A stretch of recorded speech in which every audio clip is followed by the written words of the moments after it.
Assalamualaikum warahmatullahi wabarakatuh dan salam sejahtera.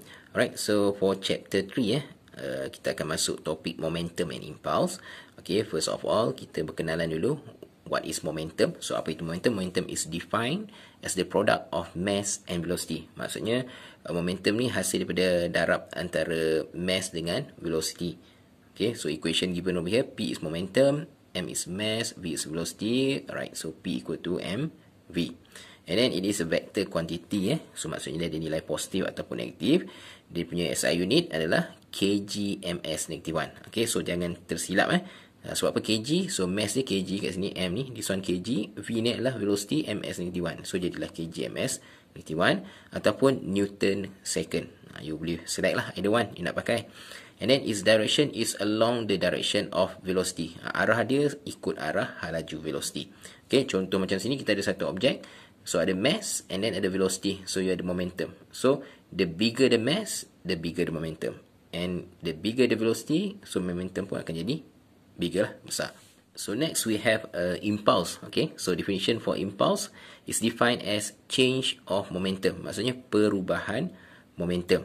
And then dia bagi simbol kat sini huruf J ni lah.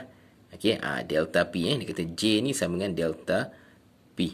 Okay, so sekarang ni kalau kita tengok dekat sini, J ni, change momentum ni. So, kita tahu momentum P, okay, sama dengan mv, right? So, now, yang P sama mv ni, momentum, bila kita buat mv minus mu. Okay, mv ni adalah momentum final lah. Okay, so, dia ada mass dengan final velocity. Dia tolak dengan mu. Okay, ini mass dengan initial velocity. So, ini dia punya initial momentum. So, bila you tolak, you akan dapat change of momentum. This one is impulse. Dan equation ni pun sama dengan F delta T. So, F ni adalah average force. Okay. So, delta T ni adalah dia punya time lah. Okay. So, dia punya time. So, sekarang ni you boleh tulis equation dia. Delta P ni. Okay. Delta P ni sama je dengan J ni. Okay. So, change momentum ni sama dengan impulse. So, change momentum is equal to F delta T. Right. So, ini rumus yang awak kena tahu lah. Ada setengah tu kita tulis. Kita boleh juga, kalau nak ingat lah. J sama dengan MV minus MU sama dengan F delta T. So, you kena tahulah setiap satu ni maksud dia apa. So, this one is, J is impulse. Impulse ni sama dengan change in momentum. So, equal to F delta T. Either one equation ni you boleh samakan. Right? So, impulse is vector quantity juga. Okay, dan di unit dia sama juga macam momentum. kg ms negative 1 ataupun Newton. Next thing is about area under the graph F against T. Okay, kalau untuk topik momentum and impulse ni, okay, biasanya dia akan ada soalan berkaitan dengan graph force against time T. Okay, so you tengok kat sini force ni Newton, this one time dia bagi dalam millisecond. So ini kena beware sikit lah. Okay, kalau SI unit dia secondnya, ni dia ada millisecond, kena hati-hati. Alright, so kalau you tengok graph kat sini, okay, ni ada, kalau ikutkan graph pelanggaran lah, dia ada collision. So you tengok kat sini dia naik sampai atas ni, force dia tinggi dan dia jatuh ke bawah. Right, so based on yang ini, okay, kalau ikutkan graph ni, graph bentuk curve ni, okay, memang kita tak tahulah nak kira dia punya area. Tapi kalau you gunakan equation maths, you boleh kira lah sebab dia bentuk curve. Untuk pemahaman awak, kena ingat area under the graph ni, okay, yang bahagian shaded ni, yang kelabu ni, dia ada sama dengan impulse. Okay, so kalau yang satu lagi picture over here, okay, ada gambar graph kat sini, you nampak bentuk triangle kan. So this one you boleh calculate lah. Okay, so you boleh calculate ni, area under the graph ni, over here. So, kalau ikutkan ini adalah rumus dia setengah darab you punya tapak darab dengan tinggi. Okay, tapak kat sini Ini this one dia punya tapak. Dekat sini dia punya tinggi dia, triangle untuk dapatkan area under the graph. So, ingat area under the graph tu mesti sama dengan impulse. Macam saya cakap tadi, impulse tadi. Okay, impulse adalah J, dia sama dengan apa? Change in momentum dan sama juga dengan F delta T. Okay, so soalan boleh juga tanya awak based on graph ni. Dia minta you cari F. Okay, ataupun minta cari delta T. Okay, MV ke MU, semua boleh kat sini. Berikutnya kita pergi kepada example dalam you punya hot notes ni. Dia kata a squash ball of mass 2 kg moving with velocity 50 meter per second. Okay, hits a wall and bounce back with a velocity 30 meter per second in 0.2 second. Soalan minta find the impulse and the impulsive force. Okay, tadi yang impulsive force ni adalah F tadi tu. Okay, yang awak tengok dalam equation tu dia buat F average tu kan, F AVG kan. So dia maksudkan adalah F ni. Okay, jadi macam mana solution dia? Kalau you tengok dekat sini, you boleh gunakan equation impulse equal to mv minus mu. Sebab dia dah bagi mass 2 kg, dia bagi initial velocity dengan final velocity. Cuma kena hati-hati. So bila objek ni okay, katalah seperti bola kat sini bola ni dia bergerak dengan 50 meter per second. So you kena take note, this one is dia punya u, initial velocity. So bila dia hit a wall, okay, katalah kita ada dinding kat sini. Okay, so dinding kat sini, bila langgar, kita anggap u ni ke kanan positif 50 meter per second, 50 meter per saat ni positif. And then bila bounce back, this one is v, final velocity. So this one is negative. Kenapa negatif? Sebabkan dia bergerak ke arah kiri, opposite direction dengan yang atas ni. So bila you masuk equation mv minus mu ni, so m dia 2, the same ball, the same mass, 2 kg.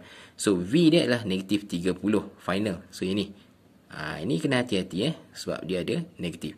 So tolak dengan m 2 kg. So u is 50 ke kanan tadi positif. So dapatlah jawapan dia negatif 160 Newton second. And after that, untuk calculation impulsive force, tadi saya dah beritahu J sama dengan mv tolak mu sama dengan F delta T kan. So dia dah bagilah time dia tadi 0.2 second. So now you hanya gunakan equation dia lah, mv tolak mu ni kita dah kira dapat negatif 160 Newton second. So you put over here. Okay, so rearrange equation lah. Ini asal dia adalah daripada J sama dengan F delta T. So dia rearrange equation, jadikan F title of equation. So J bahagi dengan delta T. So masukkan J tadi negatif 160 impulse tadi, bahagi dengan 0.2, time tu dia dapat negatif 800 Newton. Example yang berikutnya, okay, kalau ikut tengok soalan kat sini, dia kata an estimate force time curve for a tennis ball of mass 60 gram, okay, struck by a racket is shown in figure above. So determine A, the impulse delivered to the ball, and then B, the speed of the ball after being struck. Assuming the ball is being served, so it is nearly at rest initially. Okay, kalau kita tengok bola tenis, kalau kita serve, kita akan baling kat atas dulu. Kita akan anggap waktu dia kat atas tu, bola tu tak bergerak. Okay, so kita anggap dia rest. Bila kita ketuk dia dengan raket tu, baru bola tu bergerak. Right, so sekarang ni, kalau kita tengok dekat graf F lawan T, kita kena tahulah maklumat dia. Area under the graph ni akan sama dengan impulse, which is, okay, J sama dengan mv tolak mu equal to F delta T. So kita ambil yang tu dulu. So keluarkan maklumat daripada sini. You ada 60 gram ni. Okay, this one dia punya mass convert into kilogram lah. Okay, ada setengah orang tu dia akan buat dia jadi, dia ubah titik belah 1, 2, 3. So dia jadi 0.06 kilogram. Boleh lah ikut macam mana you nak convert the unit. After that, kita dah ada maklumat, kita nak calculate impulse. Okay, so ingat kalau ikut daripada soalan A tu, impulse tu hanya awak perlu kirakan area under the graph, luas bawah graph ni. So luas bawah graph setengah darab tapak darab tinggi. So triangle punya lah, triangle. So setengah dekat sini, tapak dia berapa? Kita tengok tapak kat sini ini 1.8, kat sini 0.2. So you kena buat 1.8 minus 0.2. 1.8 tolak 0.2 So hati-hati ada millisecond kat sini. Ini yang bahaya ni. Bermaksud kat sini adalah 1.8 darab 10 negatif 3 tolak dengan 0.2, okay, darab 10 negatif 3. Okay, ini kat bawah ni. Dan tinggi dia berapa? Tinggi dia tengok kat sini 18. Hati-hati juga, ni ada kilo Newton. Kilo 10 kuasa 3. So bila you nak darab nanti, okay, so nak darabkan tu kan 18 kan, jangan terus darab 18. Okay, awak kena darab apa? 18 darab 10 kuasa 3. Sebab apa? Dia ada kilo Newton. So dekat sini kita akan dapat jawapan lebih kurang 14.4 Newton second. Dalam solution tu boleh tengok. Okay, so itu dia punya impulse. Okay, next pula soalan minta speed of the ball after being struck. So bola tu setelah dipukul, berapa dia punya velocity. So ingat balik rumus tadi, area under graph tadi. Okay, ini adalah J kan. Okay, J ini adalah J sama juga dengan mv tolak mu sama dengan F delta T. So tadi soalan minta cari velocity. Okay, dia punya final velocity. Sebab awal-awal tu kita anggap dia at rest. Bila kata at rest ni maksudnya u dia kosong. So jadi kita akan gunakan rumus apa? J sama dengan mv tolak mu. So J ni tadi adalah 14.4. Okay, M dia tadi, mass dia 0.06 lah. Okay, ataupun rumusnya boleh buatkan dia jadi M V tolak U. Kita factorize kan, M duduk kat luar. Buat pun nak tulis banyak kali kan. So dia akan jadi 14.4. M dia tadi apa? 0.06.